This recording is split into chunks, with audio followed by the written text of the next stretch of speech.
Shalom, shalom, bien-aimés dans le Seigneur. Je vous bénis encore ce soir dans le précieux, glorieux et majestueux nom de notre Seigneur Jésus-Christ de Nazareth.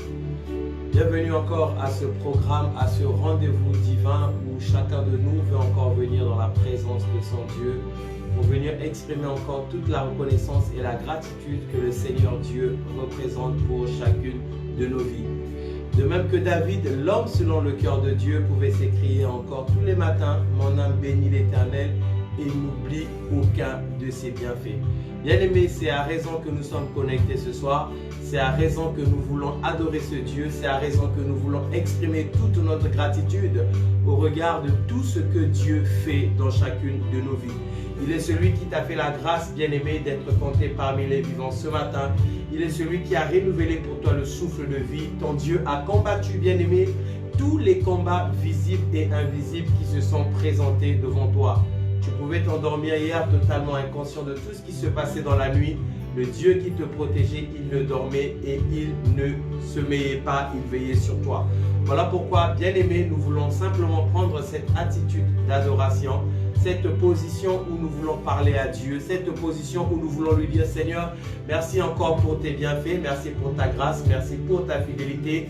Que le Seigneur Dieu te bénisse encore, maman Georgine Tic, depuis le lieu où tu te trouves.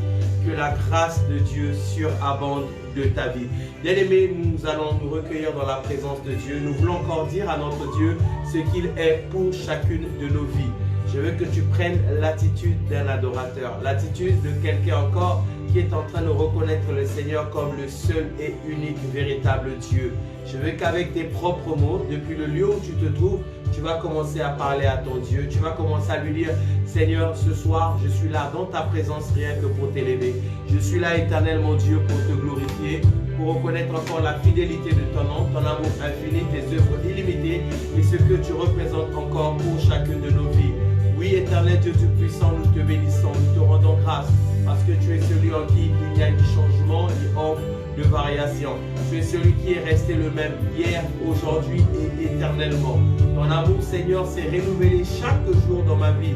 Jusqu'à ces instants, Seigneur, je ne peux que reconnaître ta bonté, je ne peux que reconnaître ta fidélité, je ne peux que reconnaître tes œuvres infinies et illimitées qui ne cessent de se manifester dans ma vie.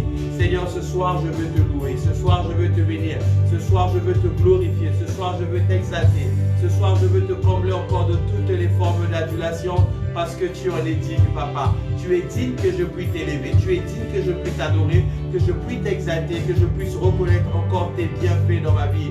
Oh Éternel, mon roi, Papa, ce soir encore, Seigneur, je veux venir t'adorer. Ce soir encore, Papa, je veux venir t'élever. Je veux qu'avec tes propres mots, bien-aimés, depuis le lieu où tu te trouves, que tu murmures simplement les paroles à ce Dieu, que tu exprimes simplement une gratitude encore à ce Dieu, que tu lui dises, Seigneur, tu es tout pour moi, que tu lui dises, Seigneur, tu es celui qui encore ne cesse de combattre pour moi. Si je suis en vie, Seigneur, c'est à cause de ton amour. Si je suis en vie encore ce soir, c'est à cause de ta bonté, c'est à cause de ta fidélité.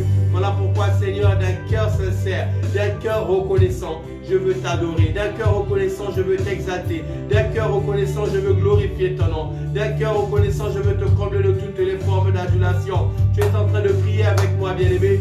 Tu es en train simplement de lui dire ce que Dieu représente pour toi. Tu es en train simplement de lui dire ce qu'il est pour toi. Dis-lui, Éternel, mon roi, je veux te dire que tu es tout pour moi. Éternel, mon roi, tu es tout pour moi. Oui, bien-aimé, tu es en train de prier, tu es en train de parler à ton Dieu. Je veux quelqu'un reconnaissant, quelqu'un encore qui est en train de reconnaître l'amour de son Dieu, quelqu'un encore qui est en train de reconnaître sa fidélité, quelqu'un qui est en train de reconnaître sa bonté. Tu es en train de lui parler, tu es en train de lui exprimer, bien-aimé, cette gratitude. Dis avec tes propres mots, dis avec tes propres mots, Seigneur, tu es tout pour moi. Tu es digne que je te glorifie, tu es digne que je t'adore, tu es digne que je célèbre ton nom, tu es digne que je t'exalte, tu es digne que je te comble encore de toutes les formes d'adulation. Tu es en train de prier, bien-aimé, tu es en train d'adorer ce Dieu, tu es en train de le glorifier. Dis-lui encore, Éternel, mon roi, c'est toi que je célèbre, c'est toi que je bénis, c'est toi que je glorifie. Ce soir, je veux reconnaître ton amour infini. Ce soir, je veux reconnaître ta bonté,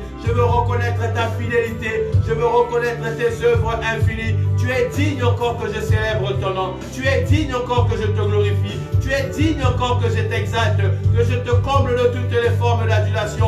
Tu es en train de prier, bien-aimé, depuis le lieu où tu es. Tu es en train de glorifier ton Dieu. Tu es en train de l'exalter. Tu es en train de le combler encore de toutes les formes d'adulation. Tu dis, papa, tu es tout pour moi. Tu es ma restauration. Tu es ma grâce.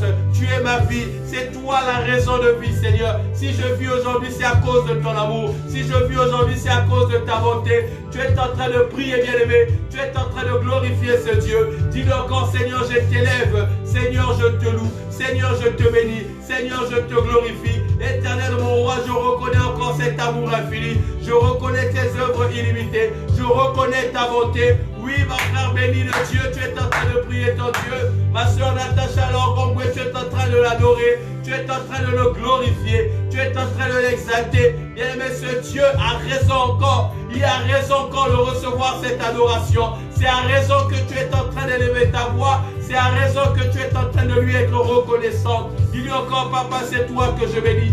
Papa, c'est toi que j'adore. Papa, c'est toi que je célèbre. Papa, c'est toi que je reconnais en ces moments. Parce que tu es le seul, tu es l'unique et le véritable, le Dieu de mon salut. Ma restauration, ma restauration. Je te loue et je te bénis, mon roi. Dans le nom puissant de Jésus. Alléluia. Bien-aimé, la parole de Dieu déclare que si tu dis que tu n'as point de péché, tu fais de Dieu un menteur et sa parole n'est point dans ta bouche.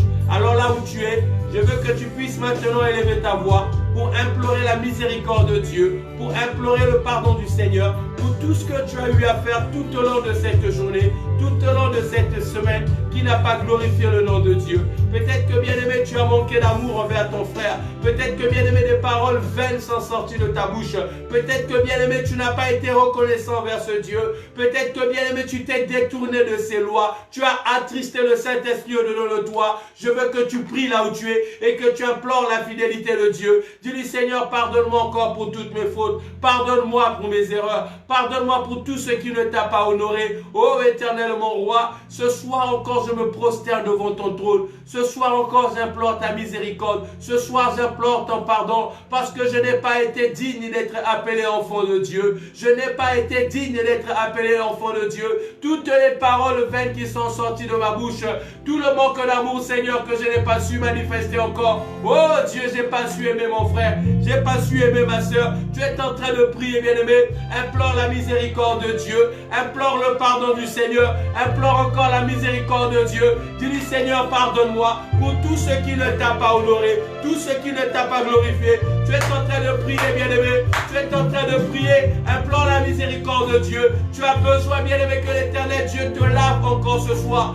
Que l'Éternel Dieu te purifie encore ce soir. Oh, bien-aimé, peut-être que ton péché a constitué un obstacle à ta prière. Peut-être que tes transgressions, bien-aimé, ont détourné le regard de Dieu sur toi. Tu es en train de lui dire, Seigneur, pardonne-moi, parce que je n'ai pas été digne. Je n'ai pas été juste, papa. Dis-lui qu'il n'y a aucun homme juste sur cette terre. Il n'y en a pas un seul qui fait le bien. Il n'y en a pas un seul qui te cherche, Seigneur. Implore encore la miséricorde de Dieu.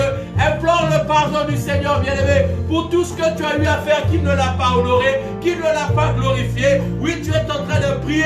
Tu es en train d'implorer la miséricorde de Dieu. Ma soeur Julie Alexandre implore encore le pardon de Dieu.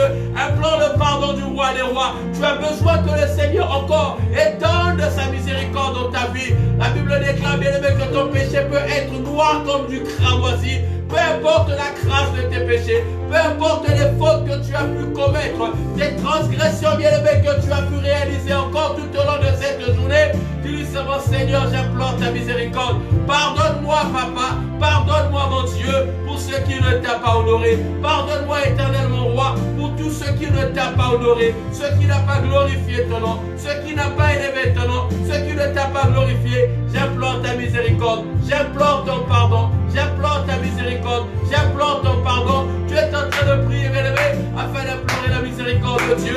Tu es en train de prier, bien-aimé, afin d'implorer le pardon de Dieu. Réclame encore que le sang de l'agneau, le sang de la manne cachée, le sang de Jésus, celui qui a coulé sur la croix de Golgotha, que le sang de l'agneau te lave, que le sang de l'agneau te purifie, que le sang de l'agneau, encore bien-aimé, te sanctifie en cet instant. Réclame le sang de Jésus, réclame le sang de Jésus. Dis-lui, Seigneur, que ton sang me lave, que ton sang me purifie. La Bible déclare, bien-aimé, que nous l'avons vaincu à cause du sang de l'agneau. Le sang de l'agneau est le symbole de ta victoire. C'est le sang de Jésus qui te ramène vers le trône de la grâce.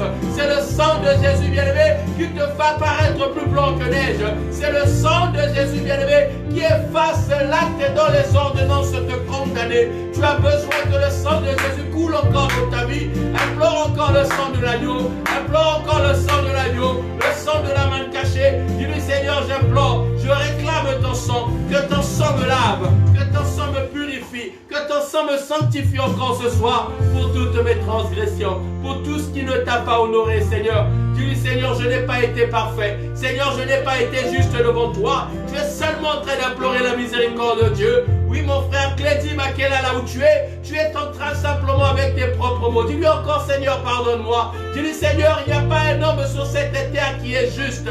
Mais encore ce soir, je viens implorer ta miséricorde. Encore ce soir, Seigneur, je viens implorer ton pardon. J'implore ton pardon. Lave-moi, Seigneur. Purifie-moi, mon roi. Sanctifie-moi, Éternel, pour tout ce qui ne t'a pas honoré, tout ce qui ne t'a pas glorifié, tout ce qui n'a pas honoré ton nom, Seigneur, mon Dieu. Oh, je me suis détourné de toi, Éternel. Je me suis détourné de toi. Et ce matin, j'implore ta miséricorde. Ce soir, j'implore ta miséricorde. Tu es en train de prier, bien-aimé, dans le nom puissant de Jésus. Dans le nom puissant de Jésus. Merci encore, Seigneur, pour le sang. Merci encore, Jésus, pour le sang. Merci pour ta miséricorde, Seigneur, qui s'étend dans la vie de mon frère et de ma soeur. Merci encore pour le sang qui est en train de couler maintenant dans la vie de mon frère Eben, béni de Dieu. Que le sang de Jésus coule encore dans la vie de ma soeur Juliana Alexandre. Que le sang de Jésus coule encore. Que le sang de Jésus coule encore. Depuis le lieu où tu te trouves, bien-aimé, sois lavé par le sang, sois restauré par le sang, sois renouvelé par le sang de l'agneau. Que le sang de Jésus te purifie maintenant. Que le sang de Jésus te sanctifie maintenant. Je te bénis encore, Seigneur, pour ton sang. Merci encore, Père, de ce que tu me laves. Merci encore, Jésus, de ce que tu es en train de me réconcilier à ton trône. Merci encore, Seigneur, de ce que tu me réconcilies à ton alliance. Tu me réconcilies avec ton Père. Tu me réconcilies avec toi, Seigneur. Je suis réconcilié par le sang de l'agneau. Je suis réconcilié par le sang de l'agneau. Le sang de l'agneau, bien-aimé, est en train de te faire entrer dans les parvis de la gloire de Dieu. Dans le lieu très saint, l'éternel Dieu est en train de te faire pénétrer maintenant par le sang de l'agneau. Par le sang de l'agneau, bien-aimé, tu es en train de recouvrir une nouvelle identité. Par le sang de l'agneau, bien-aimé, toutes tes fautes sont en train de disparaître à la surface de la mémoire de l'Éternel. Par le sang de l'agneau, bien-aimé, tu es en train d'être régénéré, renouvelé. C'est quelqu'un de nouveau qui est en train de commencer maintenant. Dis-lui encore, Seigneur, merci pour ce sang. Merci pour ton sang, Jésus. Merci pour ton sang, Elohim. Merci pour ton sang, El Shaddai. Merci pour ton sang, Éternel. Je te bénis encore pour le sang de l'agneau. Je te bénis pour le sang de la main cachée. Merci, Éternel, mon Dieu, pour ton sang. Merci, Papa, pour ton sang. Je te bénis encore, Éternel, mon Dieu, dans le nom puissant de Jésus. Alléluia. Dans le nom puissant de Jésus. Bien-aimé, tu vas prier maintenant. Je veux que tu puisses prier pour ta vie chrétienne. Tu vas prier, bien-aimé, pour les fruits de l'esprit. Tu vas prier, bien-aimé, pour ta foi. Tu vas prier, bien-aimé, pour le combat auquel tu es soumis tous les jours. Le combat de la foi. Tu vas prier, bien-aimé, pour toutes les épreuves auxquelles est soumise ta foi. Tu vas prier encore. Tu vas dire, Seigneur, je veux recommander encore ma vie chrétienne entre tes mains. Dans les temps sombres que nous traversons, dans les jours difficiles que nous sommes en train de vivre, de plus en plus, bien-aimé, les hommes sont en train d'abandonner la foi. Tu es en train de lui dire, Seigneur, soutiens ma foi. Seigneur, garde-moi dans ta présence. Garde-moi dans ce chemin de la foi. Garde-moi dans ce chemin éternel, mon Dieu. Éloigne de moi toute forme de tentation. Lorsque Jésus apprend à ses disciples à prier, il dit, Père, éloigne-moi, ne me soumets pas à la tentation. Tu es en train de prier afin que l'Éternel te garde. Tu es en train de prier afin que l'Éternel te préserve, bien-aimé, face à toutes sortes de tentations, face à toutes sortes d'épreuves, les difficultés, bien-aimé, auxquelles ta foi sera soumise, les épreuves rudes auxquelles ta foi sera soumise. Tu es en train de prier, Seigneur, garde-moi sur la voie. Seigneur, garde-moi sur ce chemin. Seigneur, garde-moi dans ce combat, que comme l'apôtre Paul, que moi aussi je puisse lire que j'ai combattu le bon combat dans la foi, que j'ai gardé la foi, que j'ai gardé la foi. Tu es en train de prier, bien-aimé, que tu ne perdes pas ce chemin, que tu ne te perdes pas sur ce chemin. Tu as besoin que l'Éternel te soutienne. Dans le livre de Marc, Jésus-Christ pose la question: quand le Fils de l'homme reviendra, est-ce qu'il trouvera encore la foi sur la terre? Nous sommes dans un temps, bien-aimé, où la foi est en train de se faire rare. Nous sommes dans un temps, bien-aimé, où les hommes et les femmes sont en train de se détourner de la saine doctrine. Nous sommes dans un temps, bien-aimé, où les hommes sont en train de devenir de plus en plus mauvais, de plus en plus méchants. Les ténèbres sont en train de recouvrir la surface de la terre. Tu as besoin, bien-aimé, que l'Éternel te garde. Tu as besoin que sa lumière éclaire tes pieds. Tu as besoin que sa lumière éclaire ton sentier. Tu es en train de prier, bien-aimé, et réclame ces choses. Oui, ma sœur Chancel Ibata, depuis le lieu où tu es en train de prier. Dis simplement avec moi ce soir: Éternel, garde-moi sur le chemin de la foi. Éternel, garde-moi dans la vie chrétienne. Éternel, garde-moi, quels que soient les combats qui se présenteront, quelles que soient les épreuves, quelles que soient les difficultés, quelles que soient les oppressions, quelles que soient les persécutions. Éternel, garde-moi sur le chemin de la foi. Oui, pasteur Marie-Albert, dis-le encore ce soir: Éternel, garde-moi sur le chemin de la foi. Tu as besoin d'être sur le chemin de la foi. Le magistrat Paul récit, dis encore: Seigneur, garde-moi. Garde-moi. Combien de fois, bien-aimé, tu t'es senti faible dans la foi? Combien de fois, bien-aimé, tu t'es refroidi? Combien de fois des situations tu as été découragé, tu as été affaibli, tu avais l'impression, bien-aimé, que tu n'allais plus continuer sur cette voie-là. Tu es en train de prier, dis: Seigneur, garde-moi, garde-moi dans ce combat, garde-moi dans cette épreuve, garde-moi, Seigneur, dans cette voie. Prie avec tes propres mots, bien-aimé, prie avec tes propres mots. Tu as besoin que le Saint-Esprit puisse te requinquer. Tu as besoin d'une nouvelle vague de l'onction du Saint-Esprit. Un nouveau souffle, bien-aimé, de l'Esprit de Dieu qui va encore te régénérer, qui va encore renouveler en toi les forces. La Bible déclare que ceux qui se confient en l'Éternel renouvellent leurs forces. Tu as besoin que tes forces soient renouvelées ce soir, que tes forces soient renouvelées ce soir. Tu as besoin que ta foi soit renouvelée ce soir. Tu as besoin, bien-aimé, que ta manière de voir les choses en Jésus soit renouvelée ce soir. Tu as besoin que ce que tu entends, ta compréhension spirituelle des choses, soit renouvelée ce soir. Tu es en train de prier. Je veux que tu pries, bien-aimé. Je ne suis qu'un guide pour toi ce soir. Je veux te montrer le chemin. Dis avec tes propres mots. Dis avec tes propres mots. Dis avec tes propres mots. Renouvelle encore mes forces, Seigneur. Renouvelle encore mes forces, Seigneur. La Bible déclare qu'ils prennent leurs envols comme des aigles. Bien-aimé, tu as besoin de monter. Tu as besoin d'un nouvel envol.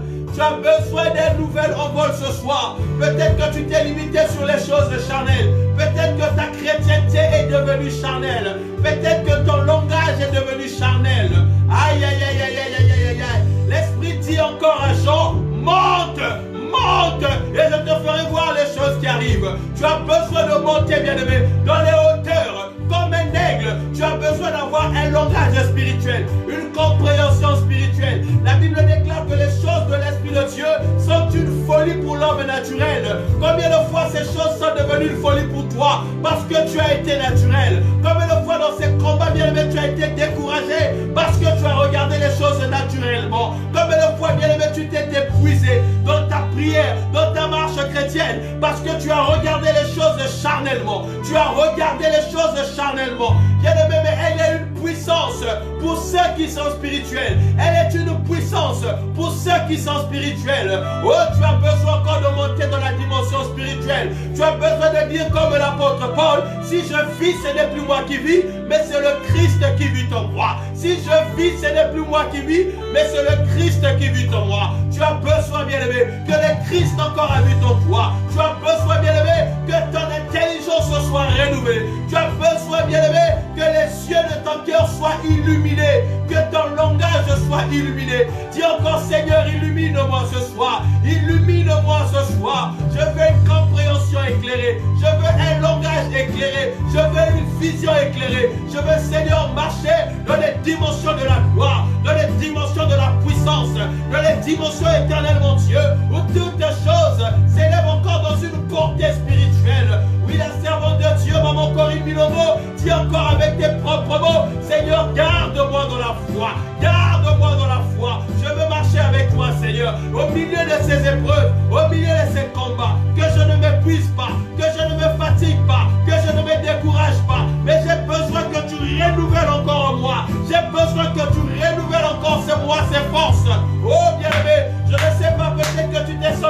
fatigué cette semaine. Peut-être que tu t'es senti épuisé. Peut-être que tu t'es senti découragé. Tu t'es senti abattu dans ta foi, dans ta chrétienté, dans ta compréhension des choses, dans le regard que tu avais à l'égard de Dieu. Mais prie seulement encore ce soir. Renouvelle-moi, Seigneur. Renouvelle-moi, Seigneur Jésus. Hey!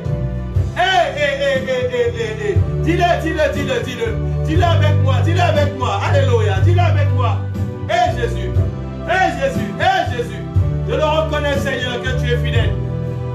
Personne ne peut venir à toi, Seigneur, repartir tel qu'il était venu.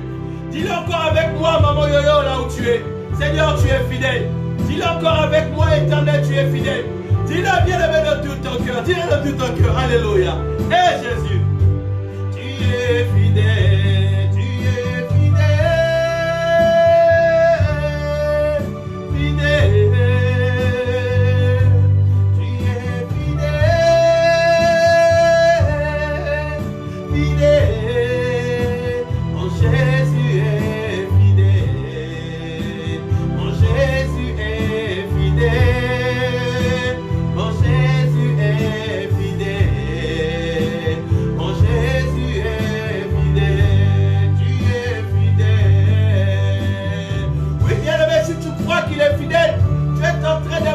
Simplement encore qu'il renouvelle ta force, J'ai besoin que spirituellement, bien-aimé, que quelque chose de nouveau se passe ce soir. J'ai besoin seulement ce soir qu'une nouvelle vague, un nouveau souffle de l'onction du Saint-Esprit puisse souffler encore sur toi, Oh, alléluia. La Bible déclare qu'il court sans s'épuiser. Il court sans s'épuiser. Bien-aimé, tu ne t'épuiseras pas. Tu ne t'épuiseras pas si le Seigneur te remplit encore de sa grâce. Tu ne te fatigueras pas, bien-aimé, si le Seigneur te remplit de ta grâce.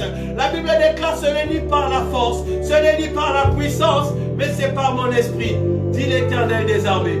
Par mon esprit, que l'Esprit de Dieu, bien-aimé, renouvelle tes forces. Que l'Esprit de Dieu renouvelle encore tout ce qui est en toi. Que tu expérimentes ta bonté. Que tu expérimentes la bonté de Dieu. Que tu vives encore sa grâce. Que son amour se manifeste encore puissamment en toi. Que tu expérimentes encore ses œuvres infinies. Que le Dieu de toute grâce, que le Dieu de toute puissance, qu'il t'inonde encore de ses bienfaits. Dis-lui encore, Seigneur, merci pour ta grâce. Merci pour ton amour. Merci pour ta fidélité. Merci pour tes bienfaits. Merci, Seigneur, pour tout ce que tu représentes, ce que tu es pour chacune de nos vies. Toi, le seul, unique et véritable Dieu, dans le précieux, glorieux, majestueux nom de notre Seigneur Jésus-Christ, que nous avions ainsi prié. Et tous ensemble, nous disons 3 fois Amen, Amen, Amen. Bien-aimé, que le Seigneur te bénisse encore abondamment depuis le lieu où tu te trouves. Nous voulons à présent partager la parole de Dieu. Le Seigneur veut parler à un enfant de Dieu ce soir. Le Seigneur veut parler à son serviteur. Le Seigneur veut parler à sa servante. Le Seigneur veut parler encore ce soir à quelqu'un qui a faim et qui a soif de recevoir quelque chose de la part de Dieu. Sans plus tarder, bien-aimé, tu vas prendre ta Bible avec moi, si du moins tu l'as. À défaut, j'aimerais que tu puisses simplement me suivre pour la lecture dans le livre de Luc au chapitre 17. Nous sommes tous ensemble dans le livre de Luc au chapitre 17. Bien-aimé, là où tu es, je vais te prier encore pendant ce moment, bien-aimé, de pouvoir partager cette vidéo. Invite un frère, invite une sœur bien-aimée, peut-être qui n'est pas encore connecté avec nous, qui n'est pas encore là, afin que tu sois tout simplement un point de contact entre toi et quelqu'un qui a besoin de recevoir la parole de Dieu. Que tu sois encore cette bénédiction. C'est pour toi une évangélisation. C'est pour toi, bien-aimé, un acte d'amour que tu es en train d'exprimer envers la personne que tu partages cette vidéo.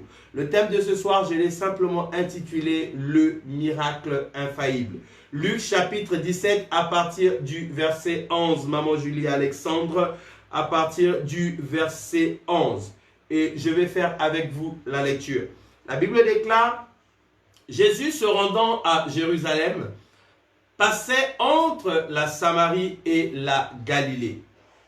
Comme il entrait dans un village, 10 lépreux vinrent à sa rencontre.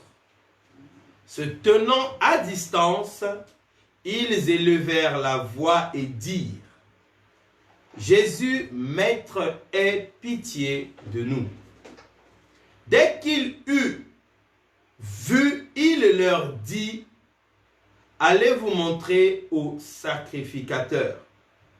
Et pendant qu'ils y allaient, il arriva qu'ils furent guéris.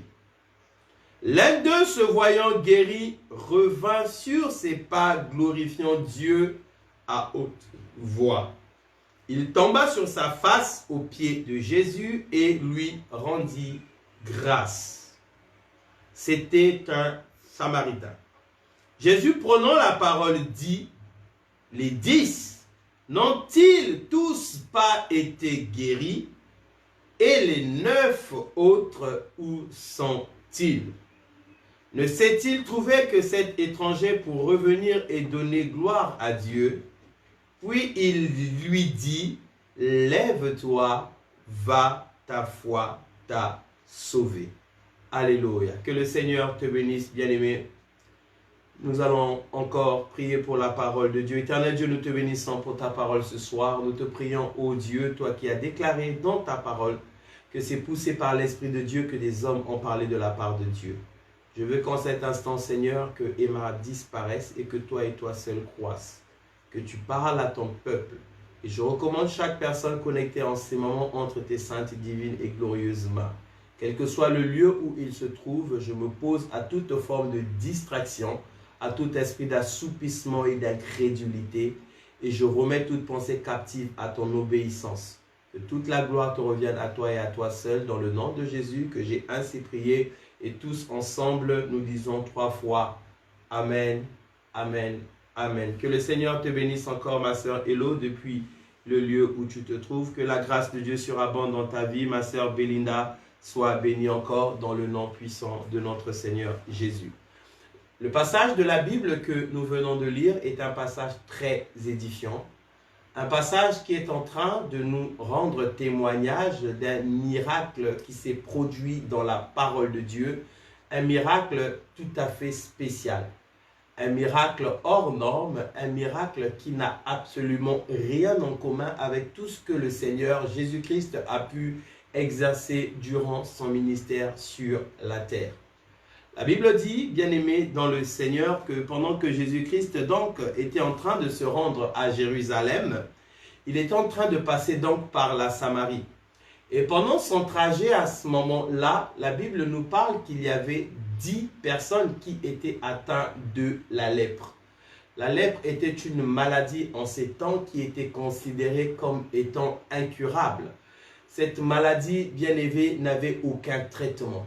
Elle était une maladie tellement atroce que lorsque on était souffrant de la lèpre, à ce moment, on était soumis à une sanction, je dirais même la sanction la plus sévère qui pouvait exister en ce temps-là, parce qu'on était considéré comme impur. Et à partir de cet instant, on était chassé de la société.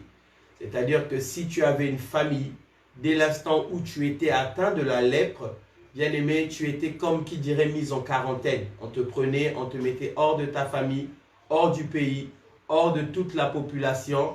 Et tu étais appelé à aller vivre dans l'isolement, à aller vivre loin de tout le monde. La lèpre était considérée comme une malédiction. La lèpre était comme l'une des pires choses qui pouvaient arriver en ces temps-là. Parce que lorsqu'on souffrait de lèpre, on pouvait s'attendre juste à une chose, c'était la mort. Et la Bible ici est en train donc de nous dire que ces 10 lépreux, lorsqu'ils ont entendu parler de Jésus, assurément, comme toutes ces personnes qui se sont approchées de Jésus, ils avaient entendu parler de Jésus. La Bible nous rend témoignage de la femme à la perte de sang qui avait souffert pendant 12 ans, mais un jour, elle a entendu parler de Jésus. Bartimée aussi, qui était aveugle, avait entendu parler de Jésus. Et donc, eux aussi, ayant entendu parler de Jésus, alors il va venir auprès de Jésus. Et la Bible dit, ils se sont mis à crier à distance parce qu'ils ne pouvaient pas s'approcher tout simplement parce qu'ils étaient impurs, parce qu'ils étaient atteints de la lèpre. Ils ont commencé à crier à Jésus, aie pitié de nous, aie pitié de nous, aie pitié de nous. Seigneur, guéris-nous. Seigneur, nous implorons ta guérison. Et lorsqu'ils ont crié, alors il y a quelque chose qui s'est produit. La Bible dit que Jésus les ayant vus, aussitôt Jésus va dire une parole. Une parole bien aimée qui a attiré mon attention. Une parole bien aimée que j'aimerais que nous puissions ensemble essayer de comprendre, cette parole que Jésus-Christ a déclarée au sujet de ces 10 lépreux. Jésus-Christ va les regarder dans l'état où ils se trouvaient. Il va simplement les dire d'aller se montrer auprès des sacrificateurs. En ce temps-là, bien aimés, les sacrificateurs, c'était, je dirais, eux qui avaient le pouvoir de constater la lèpre. C'est eux qui administraient le certificat qui attestait qu'on était victime de la lèpre. C'est eux qui donnaient les ordonnances afin que l'on soit banni de la société. Les sacrificateurs étaient donc également ceux qui étaient à mesure de constater que la lèpre avait disparu. Lorsque ces 10 lépreux sont venus auprès de Jésus, ils ont crié à Jésus. Bien aimé, Jésus n'a pas prié pour eux. Alléluia. À la différence de toutes les autres miracles que nous avons pu avoir encore, où Jésus a imposé les mains, où Jésus a déclaré une parole que tu sois guéri. Jésus ne les a pas déclarés d'être guéris. Jésus ne les a pas imposé les mains. Jésus n'a pas craché sur la terre pour prendre encore la boue avec sa salive et mettre dans les yeux comme il a pu le faire pour cet aveugle. Non, pas du tout. Jésus a simplement dit à ces lépreux, allez vous montrer chez le sacrificateur. Alléluia. Oh, c'est fort, c'est puissant. Vous savez, bien aimé, avec notre Dieu, il est tellement spécial. Il arrive souvent que lorsque nous venons dans la présence de Dieu, que nous ayons une image arrêtée de comment est-ce que Dieu va faire les choses. Je suis malade, je me fais déjà un schéma bien prédéfini sur lequel Dieu va agir. J'ai un problème quelconque et je me mets déjà un schéma que Dieu va toucher telle ou telle personne pour me bénir, que Dieu va agir de telle ou de telle manière. Mais le Seigneur bien-aimé, il a 1001 manières d'agir.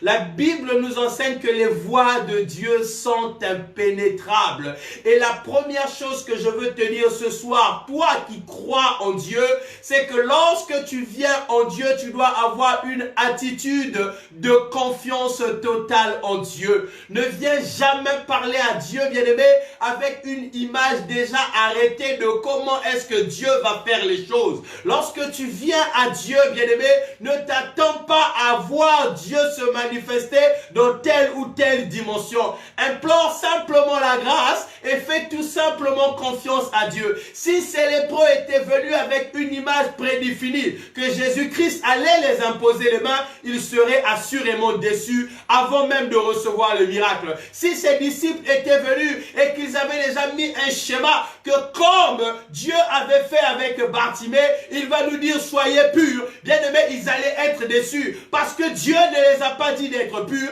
parce que Jésus ne les a pas imposé les mains, parce qu'ici ils avaient mis encore un schéma dans leur tête que moi aussi je vais toucher le bord du vêtement de Jésus comme la femme à la perte de sang. Bien-aimés, ils auraient pu être déçus parce qu'ils n'ont même pas pu toucher le bord du vêtement de Jésus. Oh, écoute-moi, bien-aimé, peut-être que ton frère a été béni d'une quelconque manière, il n'est pas forcément dit que toi aussi tu passeras par ce chemin. Peut-être que l'éternel Dieu, pour visiter ta sœur, il est passé par une dimension quelconque.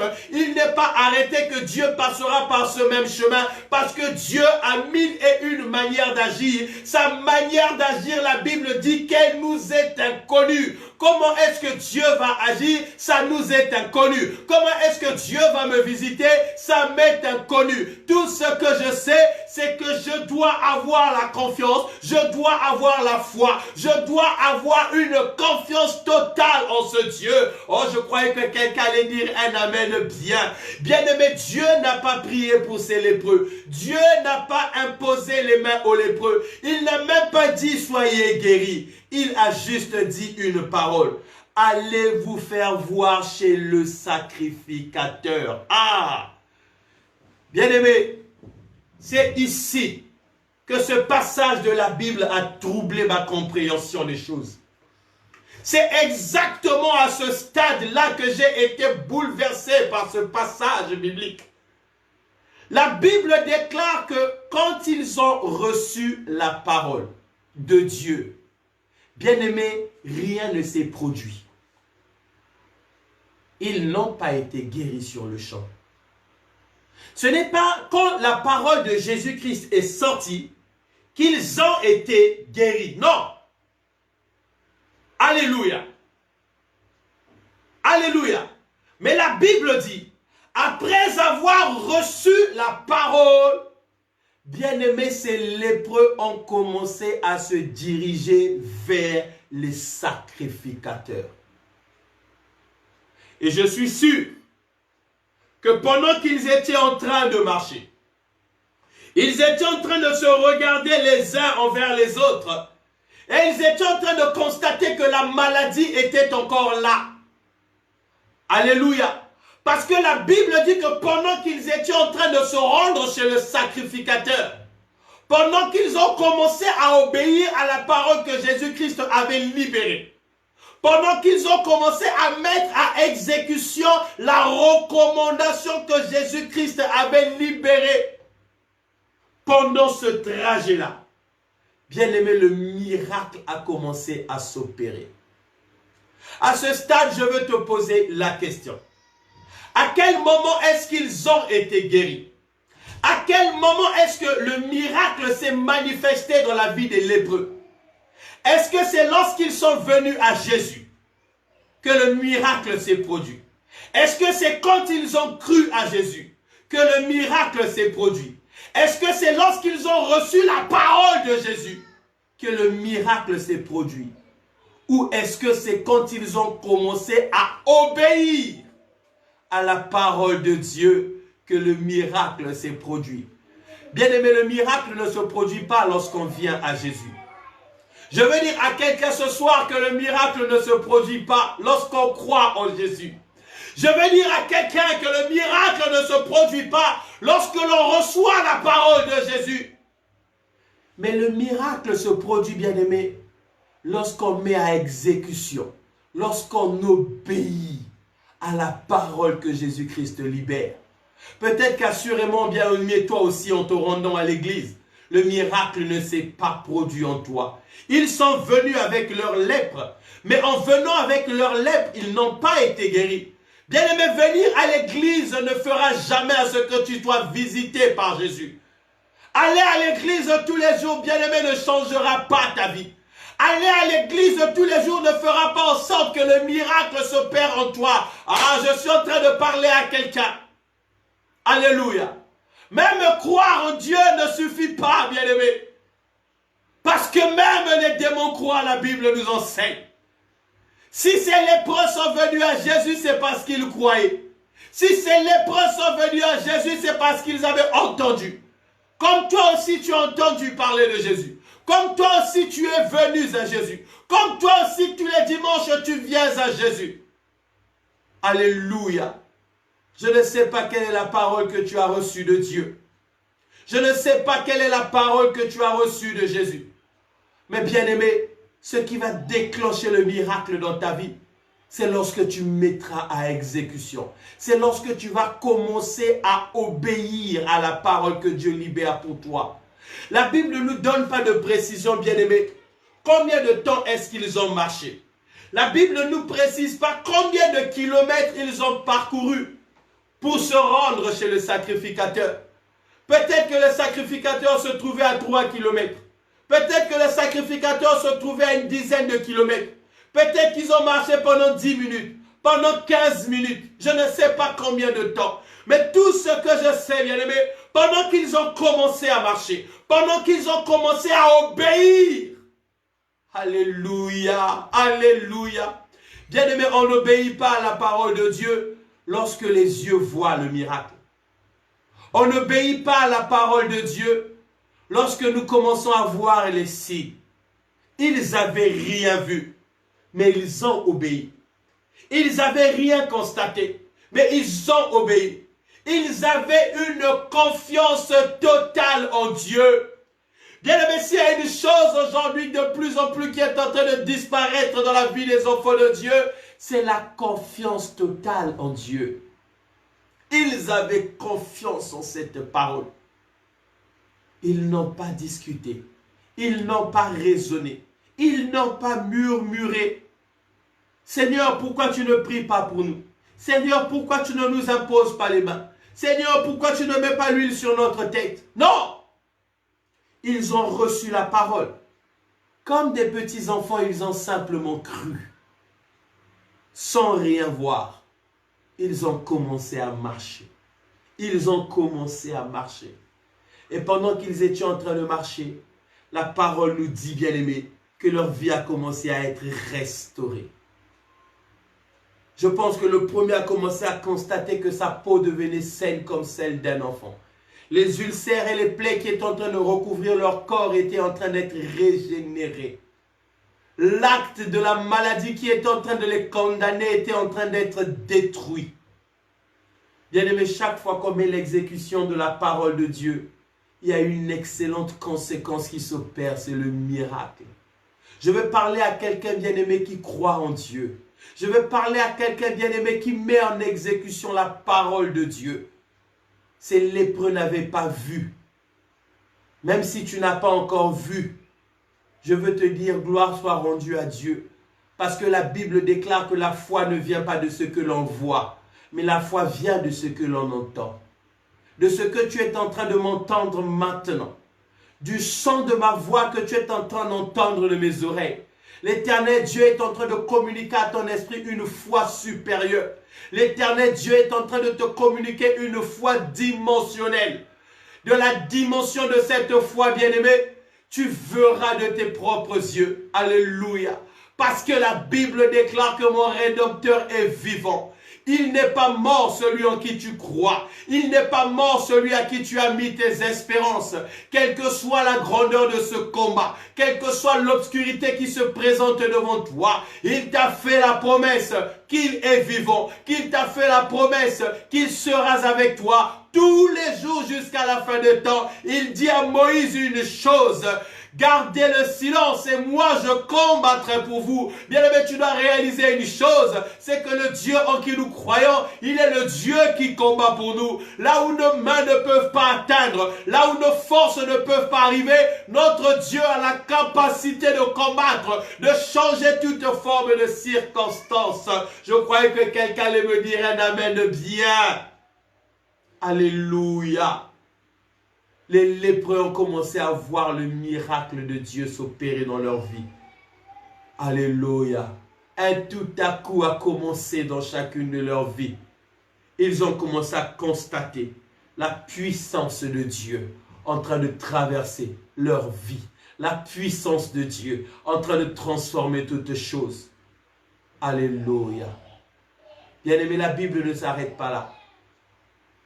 La Bible déclare que pendant que toutes ces choses étaient en train de se produire, parmi les 10, l'un d'eux, un des 10, il va réaliser ce que Dieu était en train de faire. La Bible dit qu'il va revenir sur ses pas. Il va venir auprès de Dieu pour lui rendre grâce. Il va venir auprès de Dieu, bien-aimé, pour pouvoir l'exprimer toute sa gratitude. J'aimerais lire ce passage, bien-aimé, parce qu'il est fort. La Bible dit ceci, bien-aimé. Verset 15. L'un d'eux, se voyant guéri, revint sur ses pas, glorifiant Dieu à haute voix. Il tomba sur sa face aux pieds de Jésus et il lui rendit grâce. C'était un Samaritain. Des 10 qui étaient guéris, bien-aimés. Un des 10 est revenu pour rendre grâce à Dieu. Ce qui m'intéresse, bien-aimé, dans ce passage, c'est la réaction de Jésus. Lorsqu'il est venu pour être reconnaissant à Dieu, lorsqu'il est venu pour dire merci à Dieu, le Seigneur Dieu ne l'a pas félicité. Et la réaction de Jésus a été plutôt celle de quelqu'un qui était déçu. Pas de celui qui était revenu, mais des 9 qui n'étaient pas revenus. Parce qu'à ce stade, Jésus pose la question, Est-ce que les 10 n'étaient tous-ils pas guéris? Bien-aimé, écoute-moi attentivement. La Bible dit que ces choses sont arrivées dans le livre de Corinthiens pour nous servir d'exemple.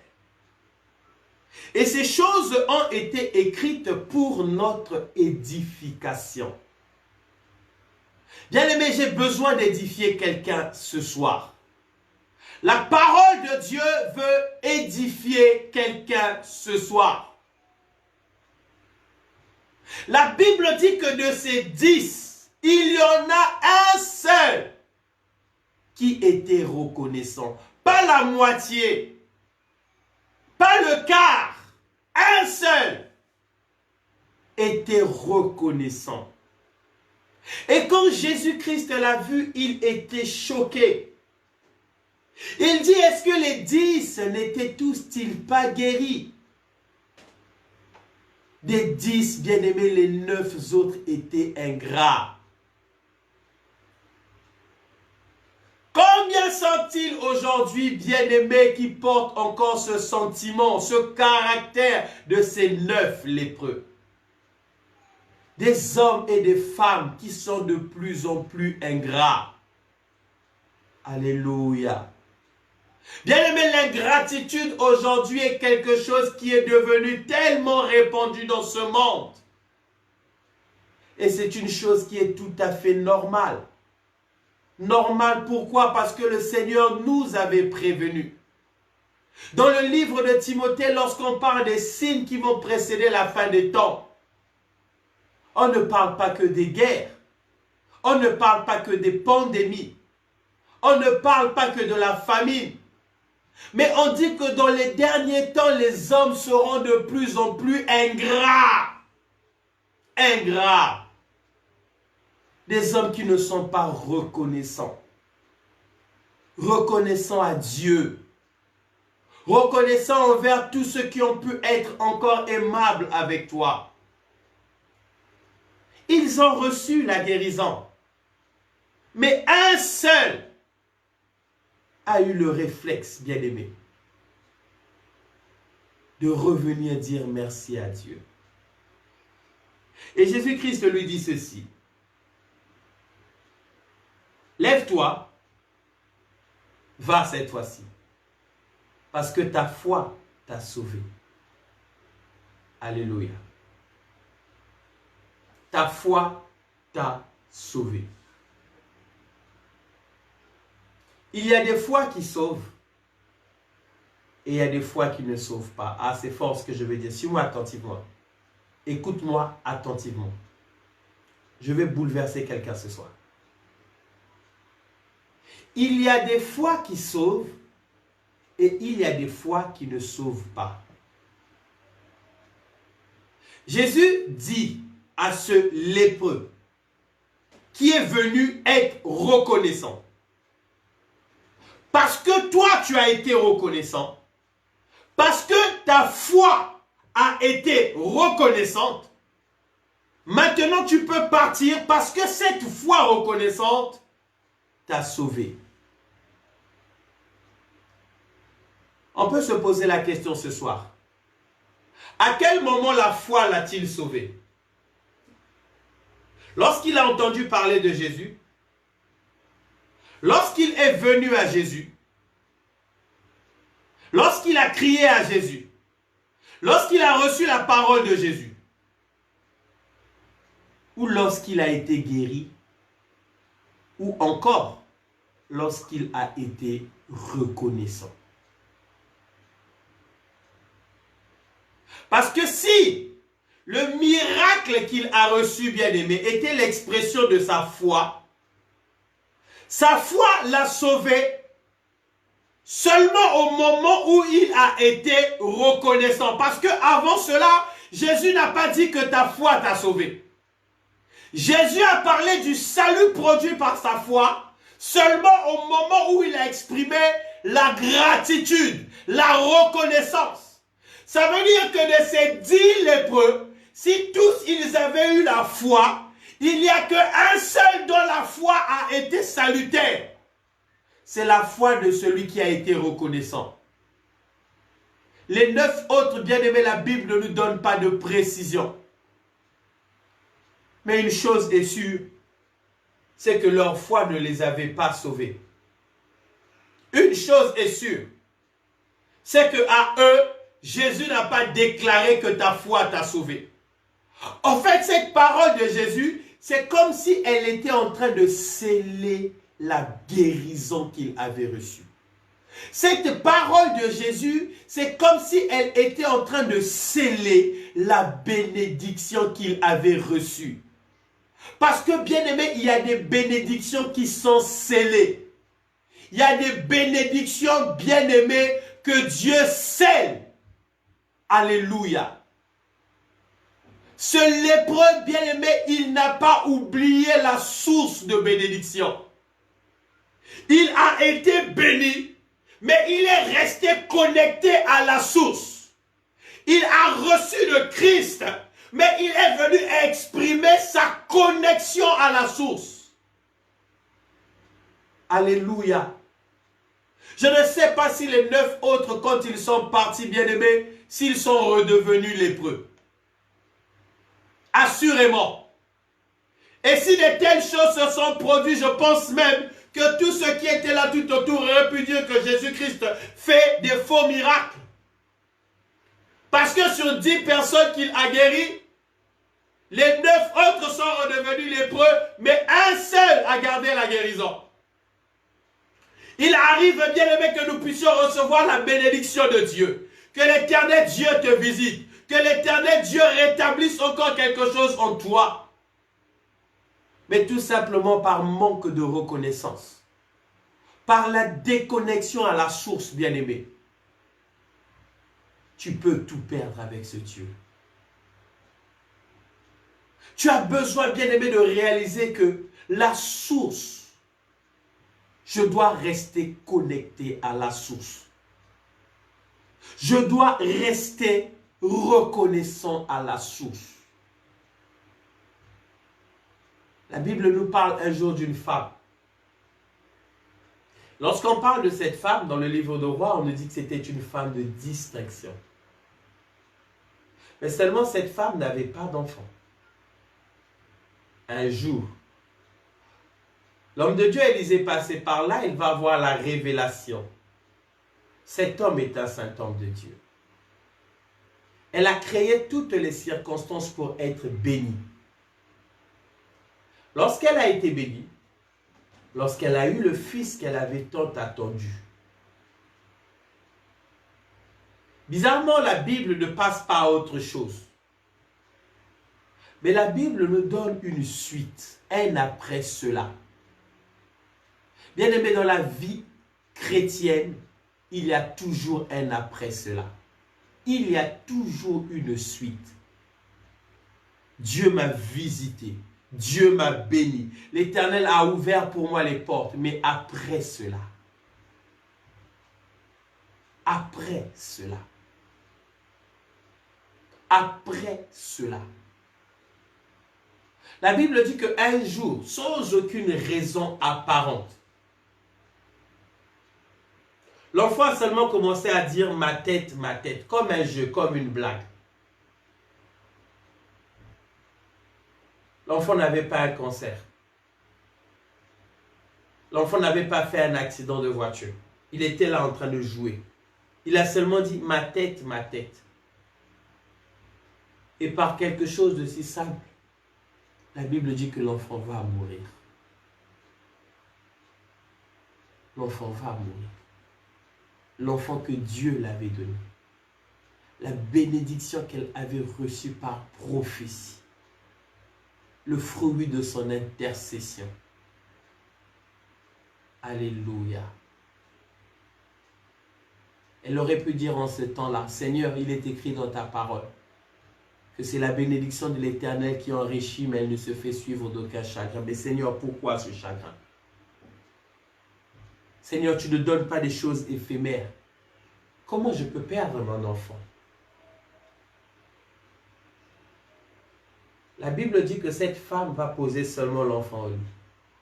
Elle va refermer la porte devant elle sans aucune panique, sans s'inquiéter. Au point où même quand son mari lui pose la question de savoir ce qui est en train de se passer, elle dit tout simplement tout va bien. D'où est-ce que cette femme tenait cette assurance? Suivez-moi attentivement. D'où est-ce que cette femme tenait-elle cette assurance? Cette foi face à son enfant qui est mort. Elle répond tout va bien. Nous voyons déjà aujourd'hui dans les églises s'affoler pour 1000 fois moins que ça. Pour un simple courrier que tu as reçu qui te donnait des décisions que tu n'attendais pas, tu as renié Dieu. Parce que tu as déposé un dossier quelque part et que tu n'as pas reçu un avis favorable tout de suite, bien aimé, sans comprendre le plan de Dieu, tu renies le Seigneur. Alléluia. Oh Seigneur, soutiens nos foi. Parfois nous ignorons, bien aimé, les œuvres de Dieu. Les chemins par lesquels le Seigneur parfois trace pour chacune de nos vies. Cette femme, elle a gardé la foi parce qu'elle savait une chose. Elle était restée connectée à sa source de bénédiction. Elle était restée connectée à sa source de bénédiction. Cette femme savait, j'ai reçu cet enfant par la bénédiction du prophète Élisée. Et après cela, cette femme est restée connectée à Élisée. Parce que dès qu'elle a ressenti cette attaque bien-aimée, elle est repartie auprès de l'homme de Dieu. Elle est repartie auprès de la source. Si cette femme-là bien-aimée n'était pas restée en bon terme avec sa source, si cette femme-là avait renié l'existence de sa source, si cette femme-là avait méprisé sa source, elle aurait perdu cette grâce. Alléluia. Mais elle est repartie à la source. Parce que durant tout son parcours, bien-aimé, elle est restée reconnaissante. Ce lépreux-là, lorsqu'il a reçu la bénédiction, le premier réflexe qu'il a fait, bien-aimé, c'était de repartir rendre grâce à la source. Notre attitude, bien-aimé, peut nous rapprocher de Dieu, comme notre attitude peut nous éloigner de Dieu. Voilà pourquoi la Bible déclare que mon peuple meurt, parce qu'il lui manque la connaissance. En ignorant ces choses, bien-aimées, tu peux te détacher de la source. Et parfois, beaucoup de problèmes qui t'arrivent, tu manques de foi, tu paniques, tu t'inquiètes, tu t'agites, tu es dans le trouble, dans le désarroi. Tout simplement, bien-aimé, parce que tu n'es pas resté connecté à la source. Le miracle de ce lépreux est resté infaillible, bien-aimé, par son acte de reconnaissance. Je vais dire à quelqu'un ce soir, sois reconnaissant envers ton Dieu. Reconnaissant pour tout ce que le Seigneur fait pour toi. Reconnaissant pour tout ce que le Seigneur continue de faire pour toi. Tous les jours, bien-aimé, il renouvelle le souffle de vie pour toi. Tous les jours, bien-aimé, il te donne la bonne santé. Rien que pour cela, bien-aimé, tu ne peux pas manquer de temps.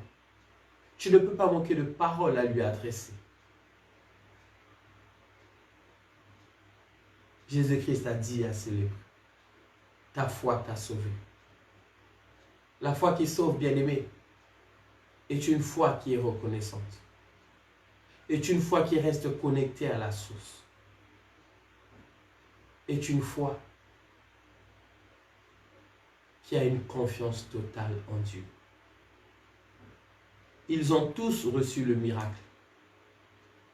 Mais une seule foi a apporté le salut. C'est la foi de celui qui était reconnaissant. Je veux que là où tu es bien-aimé, tu vas prier avec moi. Tu vas simplement lui dire, Seigneur, aide-moi à être reconnaissant. David priait, et dans sa dimension de prière, David se parlait à lui-même. David se disait, mon âme, confie-toi en l'Éternel. David parlait à son âme. Et je veux que ce soir, toi aussi, que tu parles à ton âme. Que tu dises à ton âme, sois reconnaissant. Que tu dises à ton âme, sois reconnaissant envers ton Dieu. Mon âme, si tu vis, c'est à cause de Dieu. Mon âme, regarde là où la main de Dieu t'a secouru, t'a protégé. Combien sont-ils qui ont été emportés par cette pandémie? Oui, mon âme. Mais ce Dieu t'a gardé. Combien sont-ils? Nous sommes nés ensemble. On a grandi ensemble. Mais aujourd'hui, ils ne sont plus de ce monde. Mon âme, confie-toi en Dieu. Souviens-toi encore de tous ces temps difficiles que tu as traversés. Ces jours sombres où tu croyais que tout était fini pour toi, mon âme. Mais comment de cette manière miraculeuse, l'Éternel Dieu t'a secouru. Je veux que tu parles à ton âme bien-aimée. Je veux que tu te parles encore ce soir. Rappelle à ton âme ce que Dieu a pu faire pour toi. Rappelle à ton âme comment Dieu a été fidèle avec toi. Rappelle à ton âme tout l'amour que Dieu a pu manifester pour toi. Alléluia. Alléluia. Merci Seigneur pour ta grâce. Merci encore Éternel mon Dieu parce que tu m'enseignes ce soir. Tu m'enseignes à être reconnaissant. Tu m'enseignes à mettre en pratique ta parole. Tu m'enseignes à avoir une confiance totale en toi. Tu m'enseignes, Seigneur, à espérer en toi et en toi seul. Merci encore, Père, pour ta grâce. Merci pour ton amour. Merci pour tes bienfaits. Pour tout ce que tu as accompli dans chacune de nos vies. Toi, le seul, unique et véritable Dieu. Dans le précieux, glorieux et majestueux nom de Jésus, que nous avions ainsi prié. Et tous ensemble, bien-aimés, nous disons 3 fois Amen. Amen. Amen. Que le Seigneur te bénisse encore abondamment, bien-aimé. Nous nous retrouverons vendredi à partir de 20h pour un temps de prière, un temps encore d'édification. Que l'Éternel Dieu, encore bien-aimé, continue au travers de cet enseignement à te révéler encore des grandes choses au-dedans de ton cœur. Apprends à être reconnaissant envers ton Dieu. Reconnaissant pas qu'avec des mots, mais reconnaissant avec une attitude, avec un mode de vie, avec un caractère. Sois reconnaissant envers ton Dieu. Que l'Éternel Dieu te bénisse dans le nom de Jésus que j'ai ainsi prié. Amen.